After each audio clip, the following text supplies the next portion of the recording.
Well, living in the north, they salt the roads, and you can't help it get a little paint cancer, get a little metal cancer there. So what I got to do is I'm gonna scrape this away,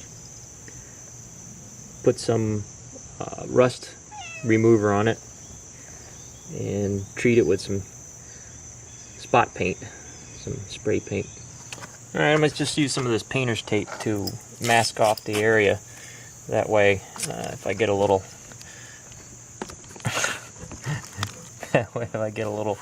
out of hand with the sanding equipment, I don't. Now I'm going to tape off a little bit further, because then I'm going to try to feather it in. Now I know when you see the finished product, the paint is not going to match exactly. That's okay. This is my redneck Benz, so I'm not too worried about aesthetics. I'm more worried about stopping the rust and preventing it from spreading further.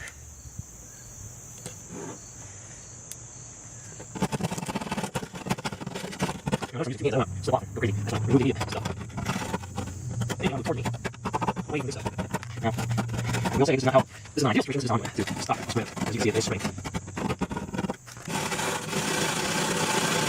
If you want, get one more good. I just bought this in a set with other brushes for $3, and just pick up your Argos. Use that too. Just get rough stuff. I'm slow, I'm crazy.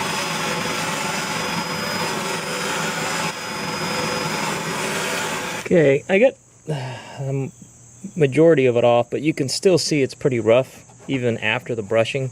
So I'm going to have to sand it a little bit and then hit it with that rust dissolver.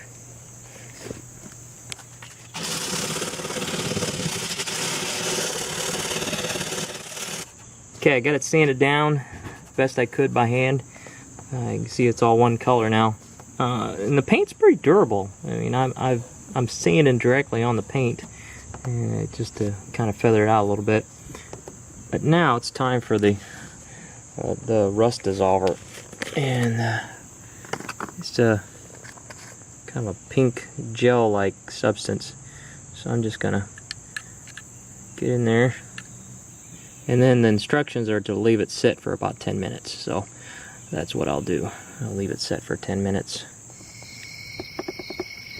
Well, it was pretty aggressive stuff, the rust was, and it took me about 4 or 5 tries, or 4 or 5 iterations with this rust dissolver. I would kind of heap it on and give it a couple minutes and brush it with my power brush, and it finally got most of the black stuff off. You can see it's still kind of rough there. But now what you do is, when you're at a point where you don't want to, you're done with the rust dissolver, it says to wash it off. So I just got a wet rag here. I'm just going to wipe it down. Again, I'm not trying to restore it to its former glory or beauty. I'm just trying to stop the corrosion. At some point I'll do, I'll get this repainted or whatever, or I may never get it repainted, I don't know. But one thing's for sure, you want to stop the corrosion before it gets any worse. Corrosion is an electrical connection where two dissimilar metals, or the environment, corrosive elements in the environment, are stealing electrons from the base material, and that's why it puffs up. It turns basically into iron oxide, and iron oxide takes up more space, thus it bubbles up and it doesn't look good.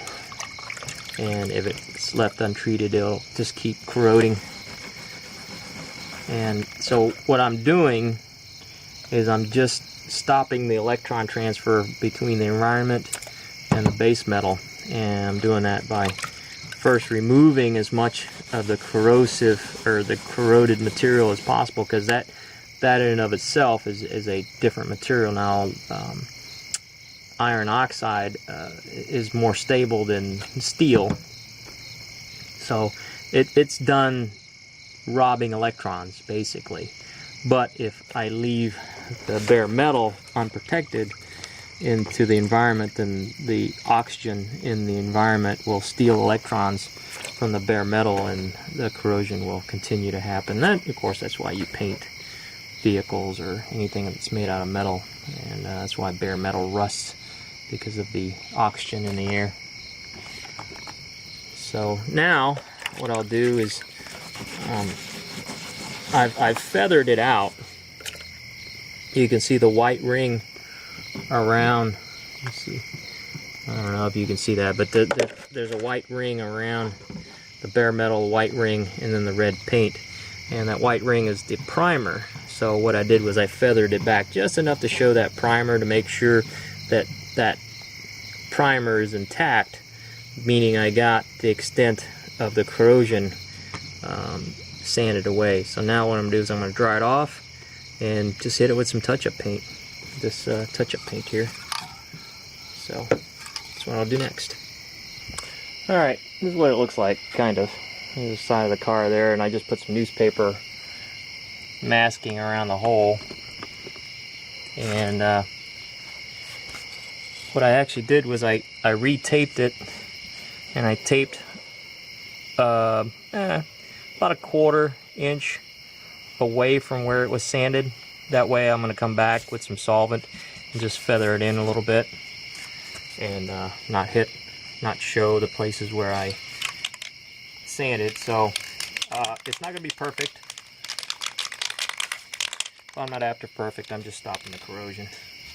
So what I do is I just give it a couple of practice passes here, and then now you want to do really, really light coats, and lots of them. So that first coat, you can see I didn't cover it very well. Oh, by the way, I used a brake cleaner to dry it off, make sure there isn't any dirt or anything like that. So that first coat is called a tack coat, and you just want a really, really, really light coat on there to get it to adhere. And then after that, it doesn't take that long to dry. And then after that, you can go a little thicker. And what I like to do is I like to go this way and then alternate directions up and down, left and right, and then probably go diagonally one way and diagonally another way until it fully covers. But that's about it. Won't make you watch the whole thing. I'll come back and show you the finished product maybe in the morning. It's been a couple of days since I shot the previous video, and I put a couple more coats on it. You can still kind of see the profile. You can still see the rough surface, and I'm not too worried about that. So let's pull the tape off and see what it looks like. You can tell it's not an exact match. I knew that going in, but it stopped the corrosion. And what I'll do is I'll come back and clean that up. What I'll do is I'll come back and clean it up with some denatured alcohol or some less volatile solvent. But there we go. Just that much. So it's not pretty, but it's the poor man's fix. I'm sure if I took it to a paint shop, it'll be at least $100 or a couple $100, and I don't even want to think about taking it to the Mercedes dealer. Well, take a step back. You can see it, but I don't care. I hope that helps somebody. Now I can probably try to go back to the paint, or to the hardware. I could probably go back to the auto parts store and get a better, closer match, but it's not going to be perfect, and I'm not going to worry about it. Alright, take it easy.